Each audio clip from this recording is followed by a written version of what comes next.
Chelsea Manning, nay Bradley Manning is the way that I'm referring to her now, just so that people until we make that transition that she is making. For those who are not aware of it, I think most people are at this point, but Bradley Manning announced on the day after he was found or sentenced, I should say, that he was going to begin the process of a transgender process and wanted to be referred to as she, and we are respecting her requests here. And her name is now Chelsea Manning. And Yep. That to me seems, rather secondary. It is sort of overtaken the real injustice, I think, that she is being subjected to, because, frankly, 35 years seems to me to be completely out of bounds, particularly when you compare it to what actual spies have received. Right. Well, that's my biggest. All this stuff I've always said in the beginning I find complicated because, the point I was making was obviously 35 years. When you look at the fact that there were documents that were released that were classified that then Bradley Manning released, but also again, maybe a hard call. We may call someone a traitor who goes and releases secrets, that are key secrets of the government or that kind of thing. But when it's things that are being done that are wrong in our name, obviously, when it's things that are being done that frankly lead to murder in our name, then this is kind of important stuff. And what some we were doing in Iraq and in Afghanistan, there were some important things in there, video and others, if people have seen it, that's horrifying. And so obviously it's a judgment call with any of this stuff, but the judgment call has to be here. I would hope that that even though that these were classified secrets, there was a positive good to their being released. Yeah.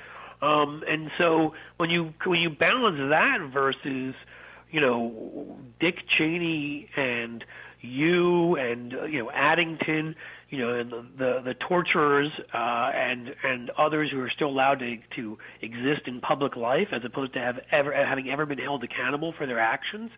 When you look at what went on Wall Street and the fact that nobody, for the most part, except for a Bernie Madoff here and there, was ever held accountable for those actions. That's what makes this whole thing so ridiculous.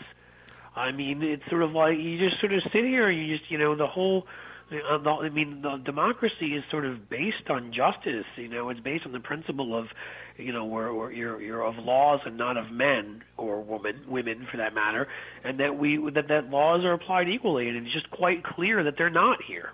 Yeah, it's not even close. No, I agree. And, we're talking about information that 1.5 million people had access to. We're talking about information where the prosecution never even made any type of assertion that anyone died because this information was released. In other words, there was no assets that were compromised. There was no specific claim of harming of national security. It came down to it embarrassed the U.S. government in some respects. Because, all of a sudden we all knew that they were lobbying to suppress the Haitian minimum wage, or that they were lobbying against foreign governments having the opportunity to prosecute torturers from the United States. Et cetera, et cetera. So it really is in many respects a miscarriage of justice, not to mention the near torture Manning herself was subject to while she was at Quantico. Right, the naked, having to sleep naked, and what is it? Was it 23 hours of solitary? I may be getting even some of that wrong, maybe worse. But even when that was going on, that's not the way we're supposed to be treating people in this country. Right, that's a holdover of what happened to us during the Bush years. And it's not to say that we've never done this kind of thing before and in our past, but we're supposed to be better than that. And we're supposed to be beyond that, that kind of injustice and that kind of vengefulness. if we're supposed to be sort of this democracy, it's supposed to be a beacon of light that people hold up to want to emulate around the world. And it just, again and again, you just sort of say, how is that possible with these kinds of things?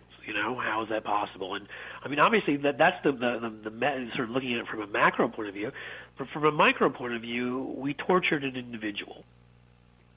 I mean, call it whatever you want, but that seemed to me solitary for those kinds of hours, and sort of the humiliation of being naked and the rest of that. I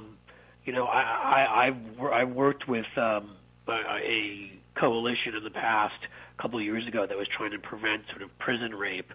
And so I saw a lot of what was going on beyond just rape in our prisons, and going on from prison guards and going on, from wardens, harassment, humiliation, and whatever. And it's sort of it sickens you when you see it.